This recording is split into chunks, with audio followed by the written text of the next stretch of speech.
What's going on, YouTube? It's your boy BGC, aka Bands Go Crazy, and I'm back with another reaction, man. Hey, y'all can see what I got going on for y'all today, man. We got 5 convicts who died in the courtroom. You feel me? I ain't gonna lie, I didn't even know that this was possible to, you know what I'm saying, to really die. I don't know, like, I want to know how these scenarios is for like dying in the courtroom. Like, I ain't know, like, I know it's like anywhere is possible, but it's like you in the courtroom, you feel me? It's like this is the courtroom. You wouldn't think it's really like that possible for it to happen, but anything's possible, no cap. But hey, man, hit that like button, that subscribe button if you're new. Join the crew, man. We on the road to 1K subscribers, you feel me? But hey, without further ado, let's get right into this reaction. Make sure you got your blizzies roll, you feel me? Smoking good. Let's get it, no cap. From getting shot by rivals, if you're of age, you feel me, and if you smoke, you feel me, I'm not encouraging you to smoke. If not, sit back, relax, eat some snacks, or not, you feel me, chill, let's get it.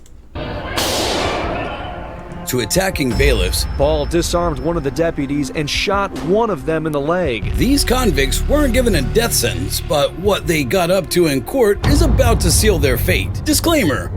Number 1. Jitendra Goji. This guy's about to learn the hard way that what goes around comes around. Goji was facing a whole list of charges, including 19 counts of murder and extortion. Goji was an Indian gangster and leader of the feared Goji gang, but Goji was up to much more than starting fights on school property, carjackings, and gang wars. He was also linked to many murders. Famous folk singer Harshita Dahiya, who witnessed one of his murders, a political party leader, rival gang members, a school teacher, and many gang wars, leaving bystanders dead. The law had caught up with this criminal 3 times, but each time Goji managed to escape police custody. He was soon at the top of the list of Delhi's most wanted gangsters. Thanks to an $8,000 reward, the police got him once again. Then they put their guard down since they finally caught him and had the evidence, but that was a fatal mistake. On 24 September 2021, Goji was brought into the Rohini District Court in New Delhi for a hearing of one of his criminal cases. Not long after, 2 men who looked like lawyers walked into the courtroom, but they weren't lawyers, and they weren't there to help him break out either. A rival gang had hired them to take out Goji once and for all. Minutes after they entered, they whipped out guns and opened fire.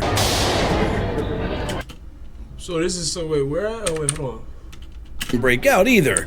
Walked into the court hearing of one of his criminal cases. Not long after, 2 men who looked like lawyers walked into the courtroom, but they weren't lawyers, and they weren't there to help him break out either. A rival gang had hired them to take out Goji once and for all. Minutes after they entered, they whipped out guns and opened fire.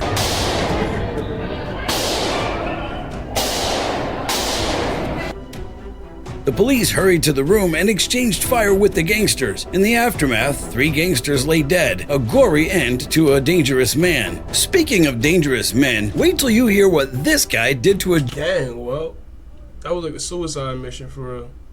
That was dead a suicide mission. judge in court. But before we get to that, number 2, LaRon Anthony Ball. As far as criminals go, LaRon Ball's not the sharpest knife in the drawer, but that didn't make him any less dangerous. Ball was facing charges of felony murder and 2 counts of armed robbery. On the night of December 27, 2001, LaRon Ball shot and killed 27-year-old Ammon Rogers before making off with the man's Rolex. The same watch helped investigators pin him with the crime when they caught up with him. Ball was held at Milwaukee County Jail. As he waited for trial, he started to plot an escape. He planned to switch identification wristbands with a prisoner set to be released, but he blabbed too much and an informant told the deputies. Ball was moved into solitary confinement. With his first plan thwarted, Ball started plotting something more sinister. But the police were up to his tricks, and when the trial began, Ball was brought into the courtroom wearing a stun belt, handcuffs, and shackles. But when the verdict came back on May 29, 2002, for some reason, Ball was brought into the courtroom without the stun belt, handcuffs, or shackles. The jury read out the verdict. Ball was found guilty. Suddenly, pandemonium broke out. Ball had run across the room, jumping into the jury box and thrown himself through the window, or trying to. Unfortunately for him, the windows remained unbroken, sealing him in. Members of the jury scattered in panic as 2 deputies tackled him to the ground, but Ball grabbed, got a hold of one of their guns, and shot twice, hitting one deputy in the leg. The other bailiff grabbed the slide of the semi-automatic semi-automatic pistol, keeping Ball from firing again while also trying desperately to keep his hold of Ball. Alfonso Morales, the lead detective on the case, was in court to hear the verdict. I have to act now,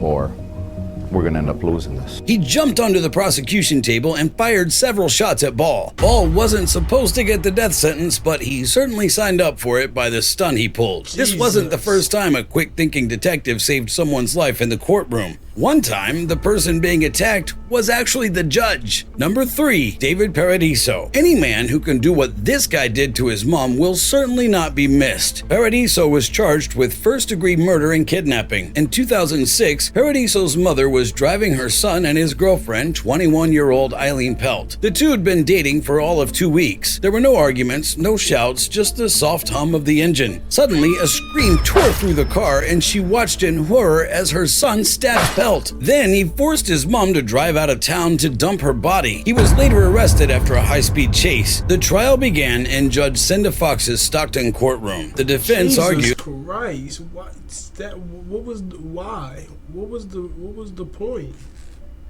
What did you gain from stabbing your girlfriend and dumping? Bro, rest in peace to her, bro. That was just quick. That's crazy, man.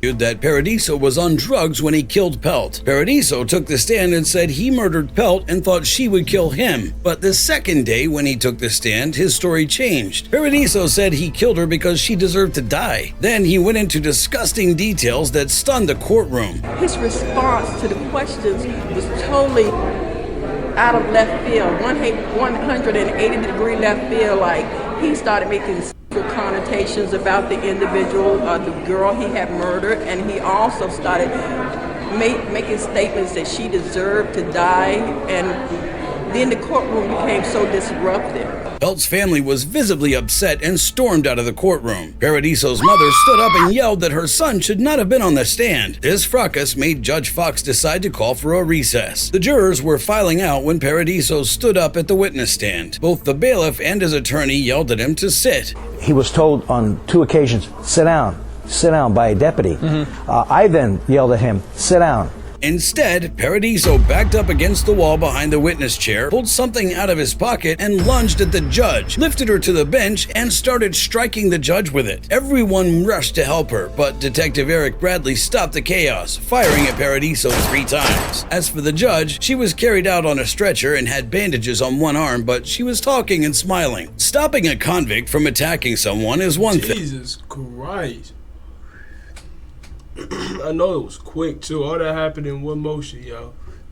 I ain't gonna lie, that's crazy. But sometimes the person they want dead is closer than anyone thinks. Number 4, Michael Marin. If there's one person you wouldn't expect to see on a list like this, it's this guy. And what he did in court was equally shocking. Michael Marin was charged with arson of an occupied structure. On June 28, 2012, Marin's son received an email from his father informing him how to handle his affairs if things went wrong in court and where to find his car. Nothing crazy about that on a typical day, right? Except Michael had been pronounced dead hours earlier. So who sent the email? What was in the car? But we're getting ahead of ourselves. The story of Michael Marin started decades earlier. Marin was a Yale-educated lawyer who amassed a fortune trading on Wall Street. He led a lavish lifestyle and was known for his expensive taste, collecting Picasso sketches, driving a Rolls-Royce, flying his very expensive plane, and a 6,600 square foot, $2.55 million mansion to boot. In July 2009, Marin's mansion lit up in flames, and that was not the most astonishing thing that happened that day. It was Marin telling the news crew how he managed to climb out the window wearing a scuba tank and using a rope ladder. If you think that was a strange thing to slip into when your house is burning, you're not the only one. The fire officials and arson investigators were suspicious as well. In addition, Marin's prized possessions, 18 etchings by Pablo Picasso, were all out of the house and in a safe. But why would this millionaire burn down his home? It all came down to money. Marin's fortune had dwindled, and he couldn't keep up with his mortgage. He had $42,700 in his account and $50 in his 401k. A plan to raffle his house through a charity fundraiser had failed, so Marin turned to arson, hoping for an insurance payout. 53-year-old Marin was arrested and charged. On June 28, 2012, he was found guilty. He would face between 7 to 21 years in prison, but Marin chose a faster way out. Upon hearing his verdict, a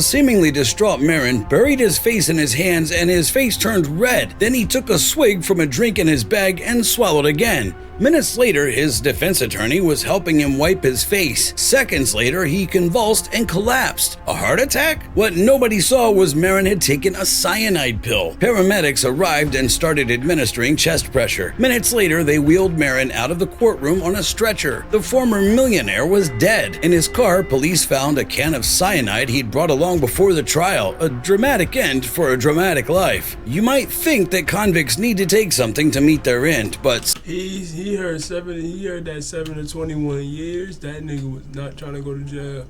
But that's why you don't do shit like this, bro. Don't do shit to put you in jail, man. some convicts are ready to do anything to get away from serving time. This is Jason Binkowitz. He seems to have a personal vendetta against Thanksgiving. Binkowitz was charged with 2 counts of felony assault and 1 count of attempted murder. During Thanksgiving 2015, while family and friends bonded over turkey and mashed potatoes, a drunk Binkowitz stumbled to a Newtown home in Ohio and shot the homeowner in the head and chest. Thankfully, in the spirit of Thanksgiving, he survived. Binkowitz was later arrested and charged. Binkowitz was offered a 5-year plea deal, but he turned it down. He pleaded not guilty by reason of insanity, but in court, Binkowitz claimed that he was at the house to buy drugs when he fired in self-defense. The stories didn't add up, and it was no surprise that Binkowitz was found guilty. The judge spoke about his extensive criminal history before sentencing him to 13 years. But Binkowitz had a plan, and his ankles, which hadn't been shackled because they were so swollen, would help him. As the 42-year-old was being escorted out of the courtroom by a deputy, he ran away. The deputy followed after him, but only managed to get a grip of Binkowitz's prison shirt before he threw himself over the building's 3rd-floor banister. Screams filled the courtroom as emergency responders rushed to the scene, but it was too late. A 100-foot fall is not something you could easily walk away from, and for Jason Binkowitz, there would be no walking at all. From kicking suspects to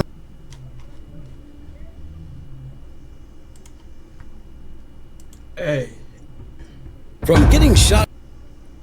Oh. But that wasn't a convict who died. That was a cop. Wasn't that? That wasn't him. Wait, oh no. He got thrown over. That's why he said there'll be no walking at all for him. Yeah, that's crazy. I ain't gonna lie. But hey, man, let me know how y'all feel about this reaction. Make sure you hit that like button, that sub button, man. Roll to 1K. You feel me? We over halfway there, man. Hit that sub button if you're new, man. Join the crew. But hey, I'm gonna catch y'all on the next one, man. Hope y'all enjoyed this reaction. It's your boy BGC, aka Bands Go Crazy, and I'm out this thing, man.